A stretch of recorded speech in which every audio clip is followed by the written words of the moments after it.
Morning. तो अपन revision start करते हैं मॉड्यूलो अरिथमेटिक का। मॉड्यूलो अरिथमेटिक का सबसे पहला ऐसा कॉन्सेप्ट, सीधे एग्जांपल से स्टार्ट करते हैं। सपोज मेरे को क्वेश्चन दिया हुआ है 20 मॉड 6। मॉड का मतलब हो गया मॉड्यूलो, इसी का शॉर्ट अपन लिखते हैं मॉड। इसका मतलब है अगर मैं 20 को डिवाइड करूं, अगर मैं 20 को डिवाइड करूं 6 से, तो मेरा क्या रिमाइंडर बचेगा? 20/6, 3 जा 18, रिमाइंडर हो गया 2। तो ये हो गया मेरा सोल्यूशन 2। जो मेरा रिमाइंडर बचा वो हो गया मेरा सोल्यूशन। तो 20 mod 6 का मतलब what will be the remainder when 20 is divided by 6? Similarly, suppose मैं बोला 5 mod 8, 5 mod 8। तो अगर मैं 5 को 8 से डिवाइड करूं तो क्या रिमाइंडर बचेगा? 0 सा, तो ये रिमाइंडर बचा 5।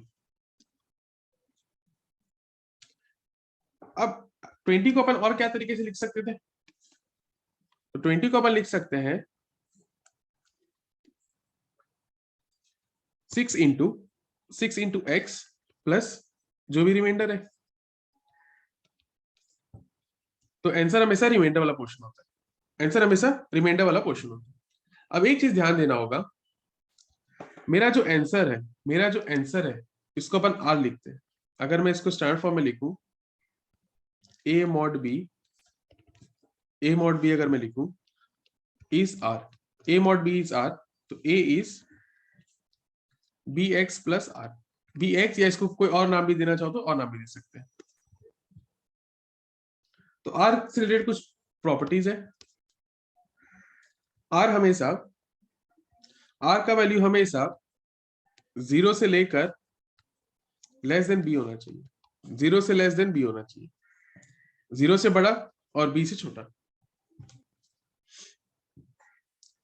या कभी कभी बी के बराबर भी हो सकता है, या कभी कभी बी के बराबर भी हो सकता है। Next example, -9 mod 4। अब ये कितना रिमाइंडर देगा? बाय 4। अच्छा, अगर मैं यहाँ -2 लू, -8 -1, तो यहाँ प्रॉब्लम क्या हो रहा है? मेरा r लेस देन 0 जा रहा है, मेरा r लेस देन 0 जा रहा है। तो अपन क्या करेंगे, इसको -3 ले लेते हैं, इसको अपन -3 ले लेते हैं, तो हो गया -12। तो रिमाइंडर हो गया मेरा 3। तो मेरा अब आंसर हो जाएगा 3। ध्यान रखना है हमेशा पॉजिटिव नंबर होगा और b से छोटा होगा या बराबर टू b होगा।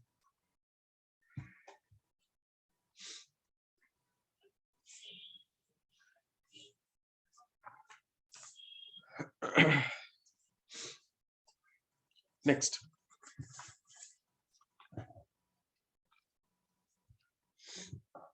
कॉन्ग्रुएंस।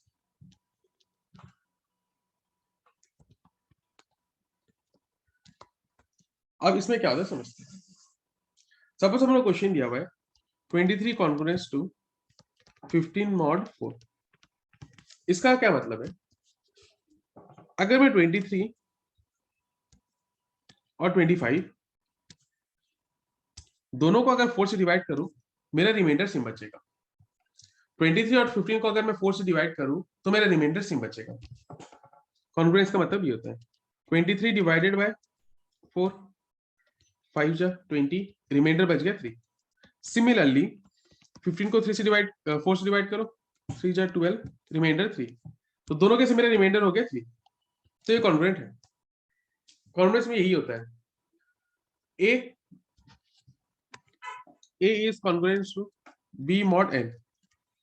तो इसका मतलब है A/n प्लस r, या A/n अगर कर रहे हैं और B/n अपन कर रहे हैं, दोनों केस में मेरा रिमाइंडर सेम होगा, मेरा रिमाइंडर दोनों केस में सेम होगा। या इसको और तरीके से क्या बोल सकते हैं, अगर मैं a माइनस बी करता हूं, ये 4 से डिविजिबल है या फिर ये n से डिविजिबल है, करके देखते हैं। 23 माइनस 15, 23 माइनस 15 8 आया। अब 8 4 से डिविजिबल है, 8 4 से डिविजिबल है।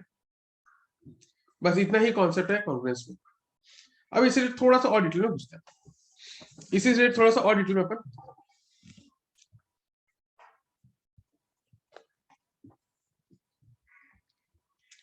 अब इसी रिलेटेड कुछ प्रॉपर्टीज है, इसी रिलेटेड कुछ प्रॉपर्टीज है। A is congruent to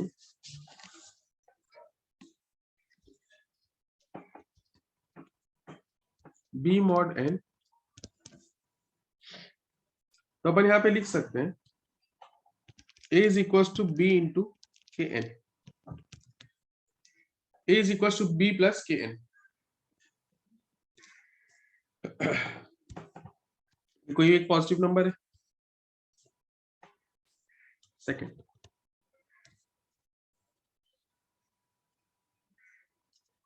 A is equals to B mod n, तो A and B will have same remainder, फिर अभी दोनों का सेम रिमाइंडर होगा।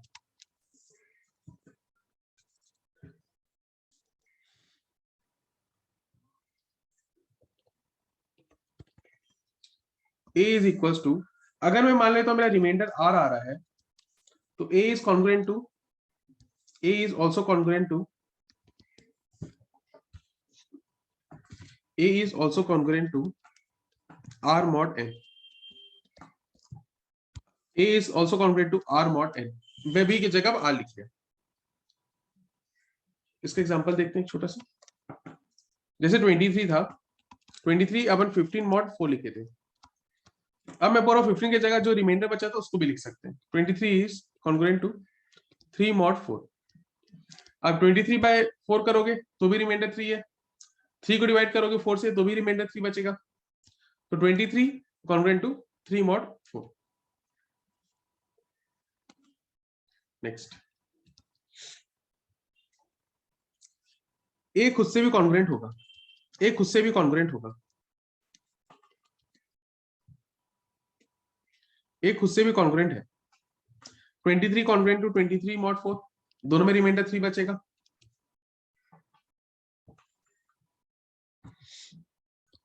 If A is congruent to B mod n, तो अपन यहां से लिख सकते हैं minus A will be congruent to minus B mod n। दो तरफ अपन माइनस लगाएंगे तो भी अपना आंसर सेम आ जाएगा।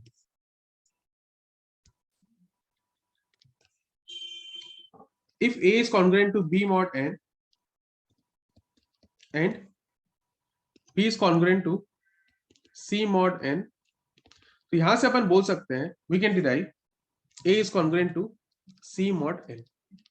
ये अपना कुछ प्रॉपर्टीज, ये अपना कुछ बेसिक प्रॉपर्टीज।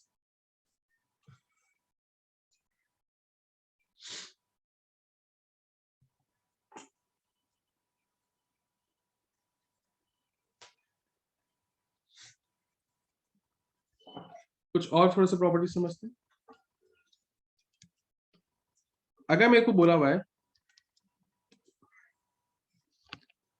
अगर मेरे को बोला हुआ है a plus b mod n, a plus b mod n, तो इसको अपन लिख सकते हैं a mod n plus b mod n।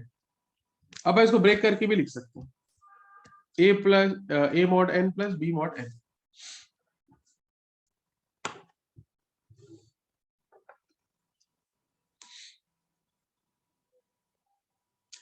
Similar property होता है मल्टीप्लीकेशन के केस में भी। ए बी मॉड एन है, तो इसको मैं लिख सकता हूं A mod N multiplied with B mod N. A mod N is multiplied with B mod N.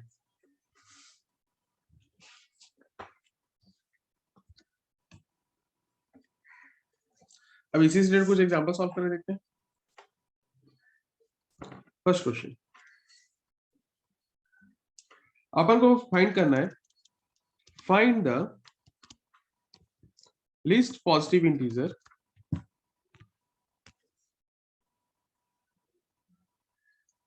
For mod 11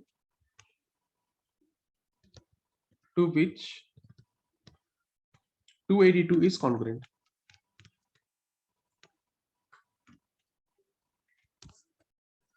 मेरे को एक ऐसा इंटीजर फाइंड करना है 282 जिससे कॉन्ग्रुएंट होगा व्हेन कंपेयर टू मॉड 11। मतलब 282 is congruent to something mod 11, ये वाला वैल्यू लिस्ट होना चाहिए। अच्छा, अगर मेरे को लिस्ट बोला है इसका मतलब बोल सकता हूँ क्या मेरे को रिमाइंडर मांग रहा है, क्योंकि रिमाइंडर छोटा तो कुछ होगा नहीं। रिमाइंडर ही एक ऐसा टर्म है जो 11 से कम होगा, तो बस रिमाइंडर निकाल लो तो आंसर आ जाएगा। तो 282 डिवाइडेड बाय 11, 22, 62, 5, 55, रिमाइंडर आ गया 7, तो ये हो जाएगा यहाँ पर 7, यहाँ पर आ जाएगा 7।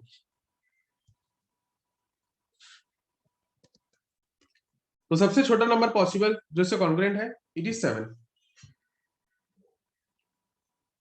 अगर अपन को लिस्ट नहीं बोलता तो यहाँ क्या क्या हो सकता था, 7 हो सकता था, फिर 11 से अपन को 11 चेक करें तो 7 + 11 18 हो सकता था, 29, 40, 51 एंड सो ऑन, बहुत सारे नंबर्स पॉसिबल है। लिस्ट पूछा था बोल के अपन सिर्फ रिमाइंडर लिखिए। Next, a is congruent to 7 mod 5।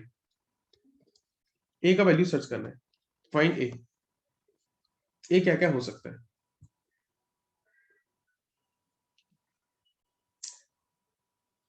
ऊपर अभी अपन समझे थे a is congruent to b mod n।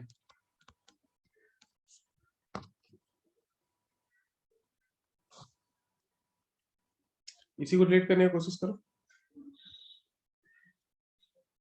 तो ऊपर अपन फॉर्मूला क्या पढ़े थे, a is equals to b plus kn, b plus kn, k का वैल्यू कुछ भी हो सकता है, तो बस यहाँ पे भी सेम फॉर्मूला यूज करो। a is equals to 7 + 5k, तो क्या होगा 7 + 5 हो जाएगा, 7 तो है ही ऑलरेडी, 7 + 5 12, फिर 7 + 5 × 2 17, 7 + 5 × 3 22, फिर 27, 32 एंड सो ऑन, 5 का एडिशन होता जाएगा। और अगर नेगेटिव लिखना चाहो तो नेगेटिव में भी पॉसिबल है, इसको नेगेटिव लिखना चाहो तो नेगेटिव में भी आंसर आ सकता है। अगर इसको अपन नेगेटिव लिखे तो क्या होगा, a is equals to 7 + 5 × -1, तो हो गया 2, 7 + 5 × -2 -3, 7 + 5 × -3 -8 -13 एंड सो ऑन। तो पॉजिटिव और नेगेटिव सारा नंबर पॉसिबल है इसमें।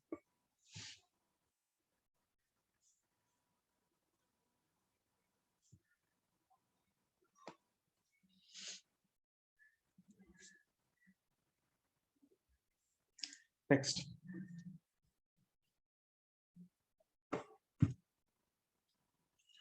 $35 + 81 + 82 + 19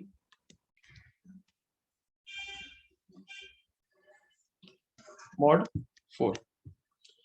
इसे रिलेटेड अपन तुरंत प्रॉपर्टी पढ़े थे, या तो सबको ऐड करके अपन mod 4 निकाल सकते हैं, या तो इसका प्रॉपर्टी अपन क्या पढ़े थे, a + b mod 4 is same as a + b mod n is same as a mod n + b mod n। यहां से भी अपन इसको सिंप्लीफाई कर सकते हैं, तो इसको मैं स्प्लिट करके लिख लेता हूं।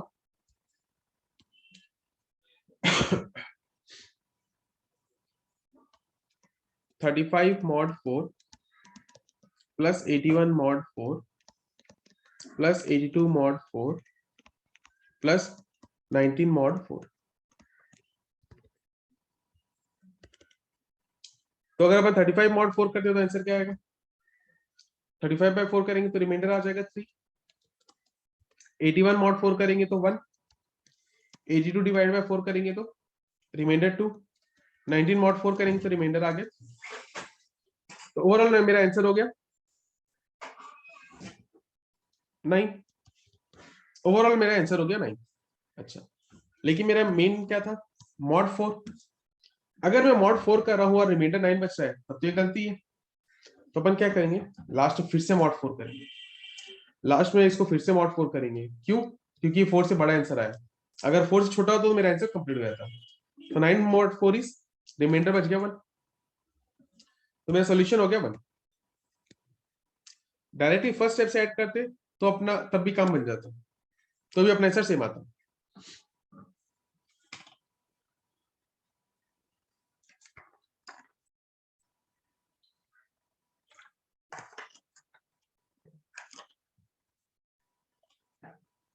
वैसे मल्टीप्लिकेशन के केस में भी हो सकता है। सपोज मैं इसको क्वेश्चन थोड़ा सा मॉडिफाई कर देता हूँ, यहाँ पे इसके बाद अपन क्वेश्चन लिख लेते हैं।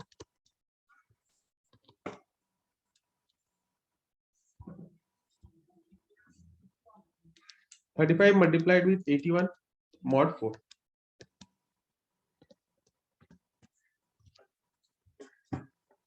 तो इसको अपन लिख सकते हैं 35 mod 4 multiplied with 81 mod 4। 35 mod 4 is 3 multiplied with 1, तो मेरा रिमाइंडर बचेगा 3।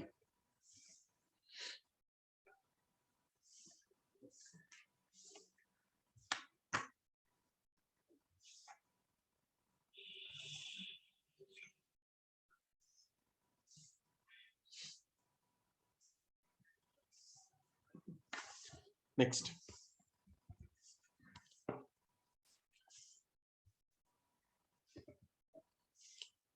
find the last 2 digit of the product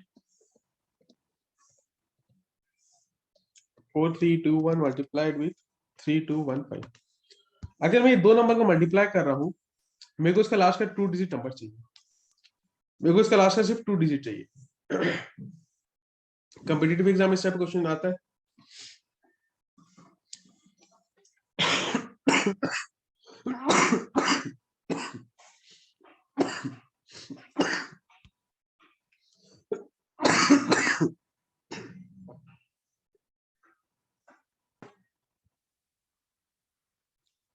तो इसका तरीका क्या होगा समझते हैं। मेरे को लास्ट का 2 डिजिट चाहिए, तो मैं लिखता हूं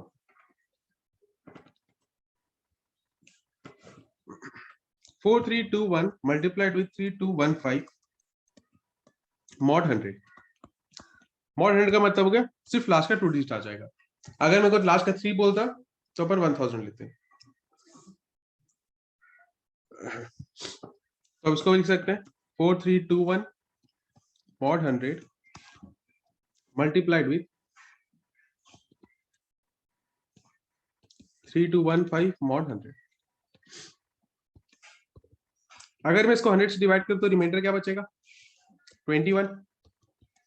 इसको अगर 100 से डिवाइड करें तो रिमाइंडर बचेगा 15। 15 इंटू 21 315। अब ये 100 से आधा आ गया, तो यहाँ पे फिर अपन लेंगे मॉड 100, तो ये बच जाएगा रिमाइंडर 15। तो इसका सॉल्यूशन हो गया 15। लास्ट का 2 डिजिट होगा मेरा 15। तो कैलकुलेटर से सॉल्व करके भी चेक कर सकते हो कि लास्ट का 2 डिजिट क्या आ रहा है।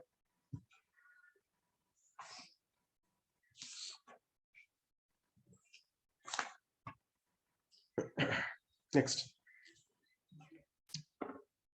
3 टू द पावर 15 मॉड 7। मेरे को इसको सिंप्लीफाई करना है। अब अगर मैं 3 टू पावर 15 सॉल्व करूंगा तो बहुत टाइम लगेगा। अब इसको क्या कर सकते हैं 3 मॉड 7 खाली लिख के देखते हैं। ये तो एच डी 3 आ जाएगा। 3 का स्क्वायर मॉड 7 तो 9। 3 का स्क्वायर 9 मॉड 7। यहाँ पे मेरे रिमाइंडर आ गया 2, तो अपन यहाँ से काम बना सकते हैं। थोड़ा सा यहाँ पे मेरा कम हो जाएगा वर्क, या फिर 3 का क्यूब मॉड 7। 3 का क्यूब मॉड 7 क्या हो जाएगा 27 मॉड 7, तो रिमाइंडर बच गया 6। तो इस तरह से अपन कोई भी एक एग्जांपल से सॉल्व कर सकते हैं। 3 का स्क्वायर, मेरा रिमाइंडर बच रहा है सिर्फ 2। अपन इसी से प्रोग्रेस करना स्टार्ट करते हैं। तो 3 टू पावर 15 को अपन क्या लिख सकते हैं 3 टू पावर 15 को मैं 3 इंटू 3 का square sorry 3 into 3 to the power 14 लिख सकता हूँ।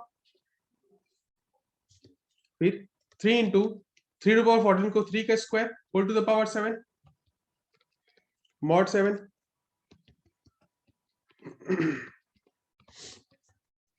अब मैं इसको स्प्लिट करता हूँ 3 मॉड 7। अब मैं इसको स्प्लिट करके लिखता हूँ 3 मॉड 7 मल्टीप्लाइड विथ 3 का स्क्वायर मॉड 7, इसका होल स्क्वायर भी होगा, इसका होल टू द पावर 7 भी होगा। 3 मॉड 7 तो एच डी 3 आ जाएगा। ये वाला आंसर क्या आएगा? अब अगर मैं इसको स्प्लिट करूं, अगर मैं इसको स्प्लिट करूं तो क्या होगा आंसर? तो इसको आप ऐसा लिख सकते हैं क्या, 3 टू द पावर 2 मॉड 7, ऐसे आंसर 7 बार आएगा। ये जी 7 बार मल्टीप्लाई होगा, तो 7 बार मल्टीप्लाई नहीं करके मैं इसका डायरेक्टली पावर 7 लिखूंगा तो भी काम चल जाएगा। तो टू द पावर 7 यहां हो गया। यहां कौन सा फॉर्मूला यूज करें अपन? ए बी मॉड एन वाला, A mod N multiplied with B mod N, ये वाला फॉर्मूला अपन यहां यूज कर रहे हैं। अब अपन ये चीज क्यों किया? क्योंकि इसका आंसर सॉल्व करना चाहता है इसी का। तो 3 इंटू 2 टू द पावर 7, तो 3 multiplied with 2 to the power 7 क्या आएगा? 128। फिर यहां पर मॉड 7 लिख लेते हैं, फिर यहां पर मॉड 7 लिख लेते हैं। तो 3 मॉड 7 मल्टीप्लाइड विथ 128 मॉड 7। अब 3 मॉड 7 तो 3, 128 मॉड 7 कितना होगा?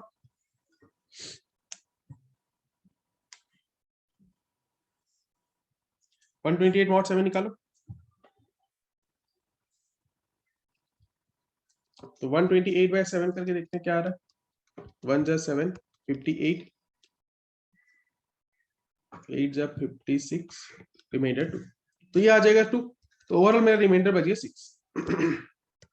ओवरऑल मेरा रिमाइंडर बच गया 6।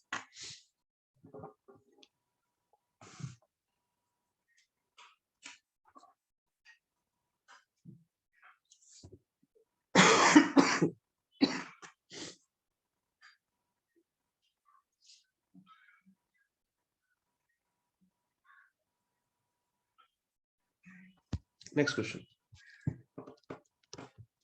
7x is congruent to 2 mod 4। यहां पर अपन को सॉल्व करना है, x का वैल्यू फाइंड करना है। अब इस तरीका क्या होता है समझते हैं। x का वैल्यू फाइंड करने के लिए मेरे पास क्या क्या ऑप्शन है। मेरा आंसर हमेशा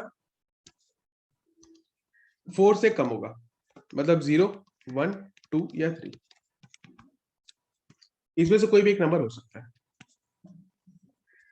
इसमें से x का वैल्यू कुछ भी एक हो सकता है। अब मेरे को नेक्स्ट स्टेप क्या करना है,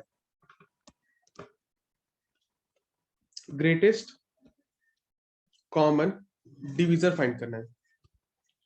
ग्रेटेस्ट कॉमन डिवीजर GCD, किसका इसका फाइंड करेंगे? 7 और 4 का। 7 और 4 का कॉमन डिवीजर फाइंड करेंगे। इसका कॉमन डिवीजर है सिर्फ 1, इसके अलावा दोनों का कोई भी कॉमन मल्टीपल नहीं है। और इसके अलावा इसका कोई मल्टीपल है क्या 7 और 4 का? और तो कुछ भी नहीं आएगा। अब मेरा नेक्स्ट स्टेप क्या है,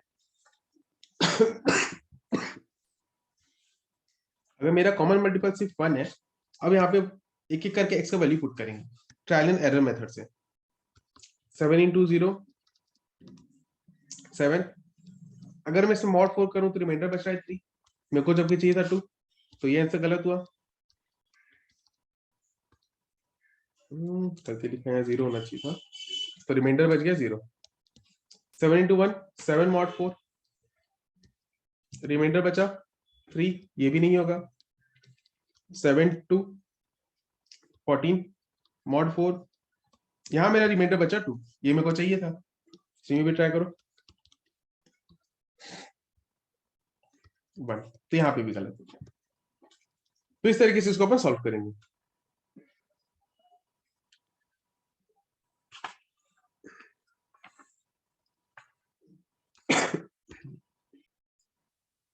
next 6x congruent to 4 mod 3। तो सबसे पहले अपन क्या स्टेप किए थे, क्या क्या नंबर पॉसिबल है अपन लिखे थे, और वो 4 से कम होना चाहिए था। तो इस केस में होगा 3 से कम, तो नंबर पॉसिबल हो गया 0 1 2। फिर अपन common greatest common divisor find किए थे, किसका, इसका 7 and 4 का। तो GCD of 6 and 3, greatest common divisor हो गया 3, यहाँ पे तो ये 3 आ जाएगा ग्रेटेस्ट कॉमन डिवीजर। अगर मेरा ग्रेटेस्ट कॉमन डिवीजर 1 से बड़ा आ रहा है, अगर ये दोनों आपस में मल्टीपल हो रहे हैं, तो यहाँ पे मेरा नो सॉल्यूशन, यहाँ पे मेरा सॉल्यूशन नहीं निकलेगा।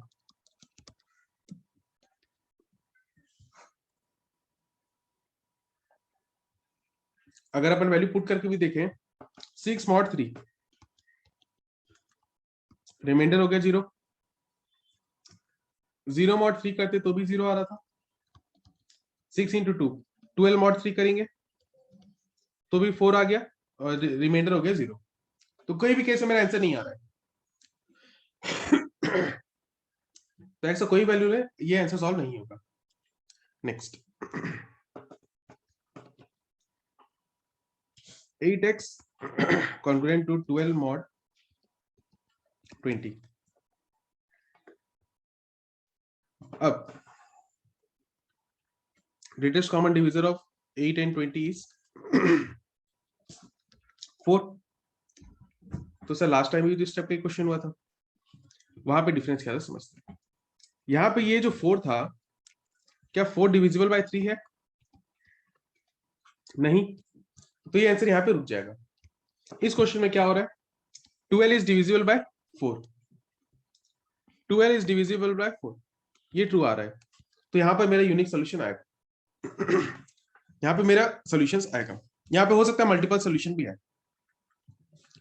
अगर मेरा ग्रेटेस्ट कॉमन डिवीजर 1 था तो मेरा एक यूनिक सॉल्यूशन आया था। यहाँ पे हो सकता है मेरे पास मल्टीपल आंसर है। तो कैसे पता चलेगा? mod 20 मेरा आंसर क्या क्या हो सकता है, 0 1 2 3 अप टू 19। मेरे को सारे नंबर को चेक करना होगा, मेरे को सारे नंबर को चेक करना होगा। तो क्या मैं सारा नंबर अभी चेक कर सकता हूँ क्या?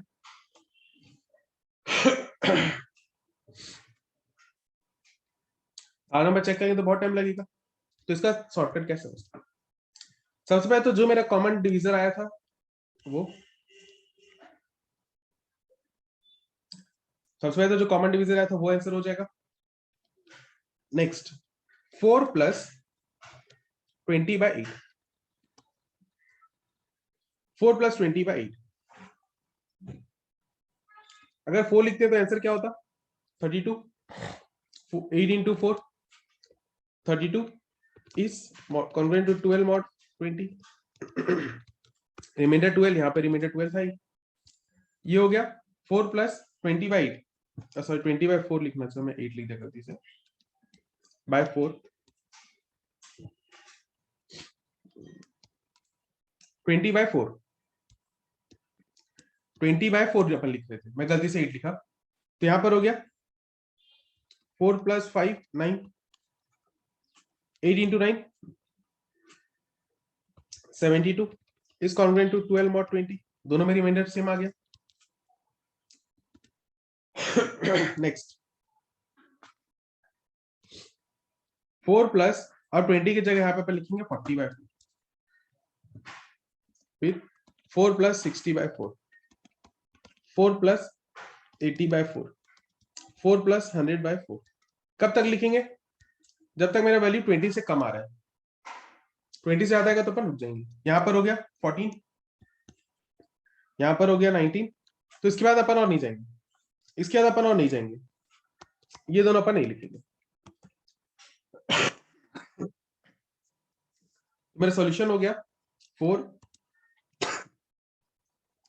9 14 एंड 19।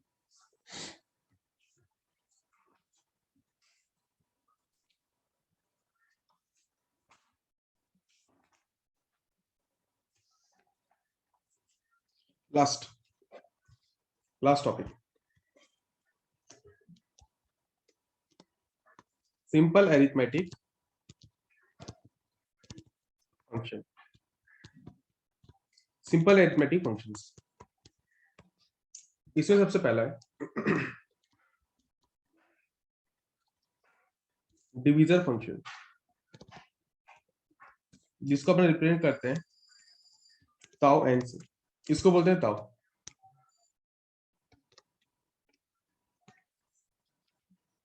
या फिर डी एन से भी, ताउ एन या डी एन। डिवीजर फंक्शन नाम से समझ में आ रहा है। सपोज मैं लिखा ताउ 5। अब 5 कौन कौन से नंबर से डिविजिबल है, कितने नंबर से डिविजिबल है? 5 1 से डिविजिबल है एंड 5 से डिविजिबल है, तो आंसर हो गया 2। दो नंबर से टोटल डिविजिबल है।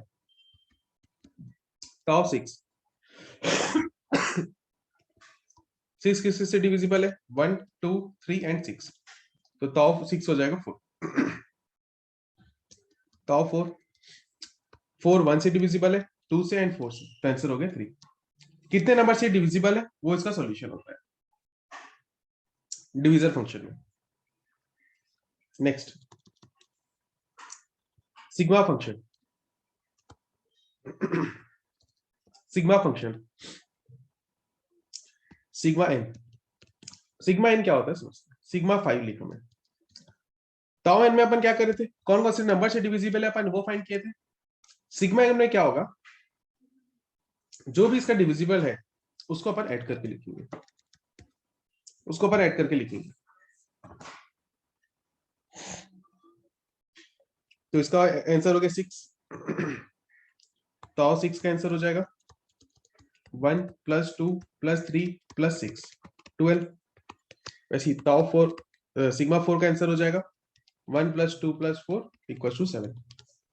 सिग्मा फंक्शन हो गया ये, sum of all the numbers divisible by the number. Next Mobius function. Mobius function इसको देते हैं म्यू एन, इसको बोलते हैं म्यू एन। तो इसका आंसर होता है 1। अगर n का वैल्यू 1 है तो -1 टू द पावर r। कब? जब मैं n को लिख सकता हूं p1 into p2 into p3 up to pr। ये सारा है prime numbers. p1 p2 p3 are prime number. अगर ये प्राइम नंबर के फॉर्म में है तो आंसर हो जाएगा -1 टू द पावर r, मतलब जितना मेरा प्राइम नंबर से उतना पावर में, रेस्ट 0, बाकी केस में 0। एग्जांपल से समझते हैं। सपोज मैं लिखा μ5 μ15 लिखा। सपोज μ15 को अपन क्या लिख सकते हैं, μ15 को अपन क्या लिख सकते हैं? 15 को मैं लिख सकता हूं 3 × 5 मल्टीप्लीकेशन ऑफ प्राइम नंबर के फॉर्म में लिखना है अपन। p1 into p2 into p3 up to pr लिखना था, तो मैं लिखा एक prime number second prime number, तो फॉर्मूला बोलता है -1 टू द पावर 2 हो गया 1। अभी जो प्राइम नंबर है सब डिफरेंट होने चाहिए, p1 p2 p3 सब अलग अलग होने चाहिए, सेम नहीं चलेगा यहाँ पे। μ30 30 को स्प्लिट करते हैं पहले तो 2 इंटू 3 इंटू 5। अब इसको समझेंगे कैसे, कैसे निकलेगा। 30 को डिवाइड करो, फैक्टराइज करते हैं 15 3 5 जो अपन जूनियर क्लासेस में करते थे। तो 2 3 एंड 5 तीन अलग अलग मल्टीपल्स हुए, -1 टू द पावर 3 -1। नेक्स्ट 360। तो 360 को सबसे पहले तो फैक्टराइज करते हैं। 2 का 180 2 90 2 45 3 15 3 एंड 5। तो मैं इसको लिख सकता हूँ 2 का क्यूब 3 का स्क्वायर इंटू 5 360 को, तो μ360 हो जाएगा 0। क्यों? क्योंकि मेरा आंसर अलग अलग प्राइम नंबर नहीं था, यहाँ पे मेरा 2 और 3 बहुत बार आया। मेरा जो भी मल्टीप्लाइड होगा वो अलग अलग प्राइम नंबर से होना चाहिए, सेम प्राइम नंबर है इसलिए मेरा आंसर हो गया 0।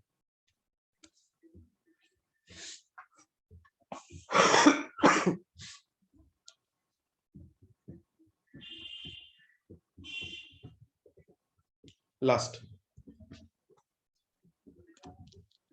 यूलर्स फंक्शन इसको अपन लिखते हैं फी एन से, इसको रीड करते हैं फी या फाई जो भी।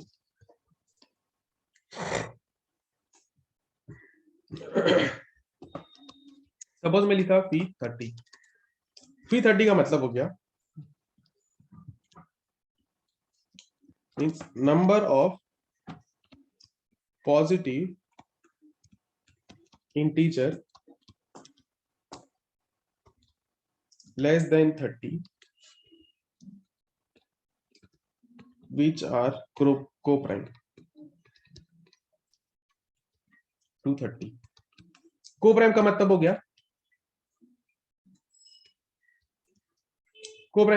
गया दोनों का कॉमन डिवीजर जो नंबर के साथ अपन कंपेयर करेंगे इस 1, दोनों का कॉमन डिवीजर 1 होना चाहिए। इसका मतलब क्या है समझते हैं? 30 से कम जो भी नंबर है, 30 से कम क्या क्या नंबर है अप टू 29 4 नंबर से। अब इसमें से को प्राइम कौन कौन सा होगा समझते हैं। 1 और 30 का अगर मैं 1 और 30 को कंपेयर करूं, दोनों में कॉमन मल्टीपल कौन सा है? सिर्फ 1। 2 एंड 30 को कंपेयर करूं तो 2, 3 एंड 30 को करें तो 3, 4 एंड 30 को कंपेयर करें तो कॉमन मल्टीपल सबसे लोएस्ट हो गया 2, 5 एंड 30 को सॉल्व करें तो 5, 6, 7 एंड 30 को कंपेयर करें तो 1।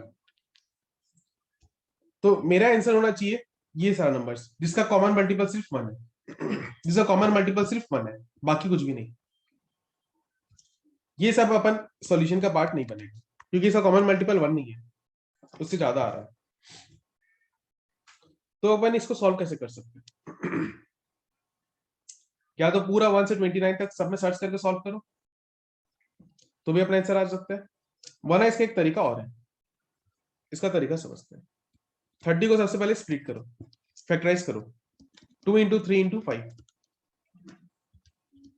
तो फिर 30 इज 30 मल्टीप्लाइड विथ जो भी मेरा प्राइम नंबर्स का मल्टीप्लीकेशन आया उससे लेट करेंगे अब 1 माइनस 1/2, 1 माइनस 1/3, 1 माइनस 1/5।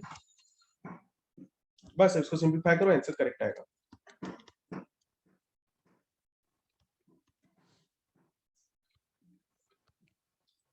थर्टी का ये तीनों कैंसिल आउट हो गया तो मेरे पास बचा सिर्फ 8। तो देयर आर 8 सच नंबर्स जिसका कॉमन मल्टीपल और 30 का सिर्फ 1 आएगा।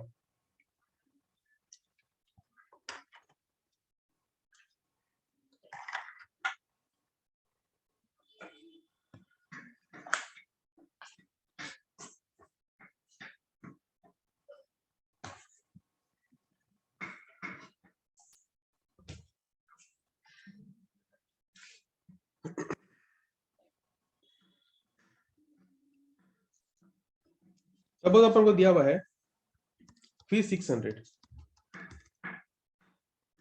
सबसे पहले 600 को फैक्टराइज करेंगे 2, 300, 2, 150,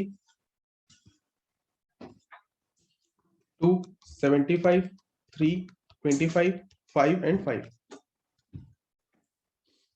इसको मैं लिख सकता हूं 600 को 2 का क्यूब 3 इंटू 5 का स्क्वायर।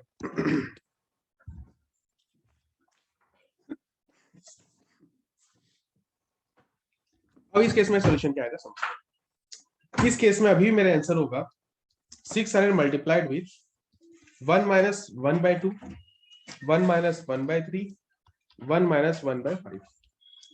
यहाँ पे पावर मल्टीपल टाइम से उससे मेरे को फर्क नहीं पड़ेगा। 2 3 बार है तो मैं 3 बार मल्टीप्लाई नहीं करने वाला, अभी मेरा आंसर यही रहेगा। तो 600 इंटू 1/2, 1/3, सॉरी 2/3 एंड 4/5। तो इसको डिवाइड कर लेते हैं।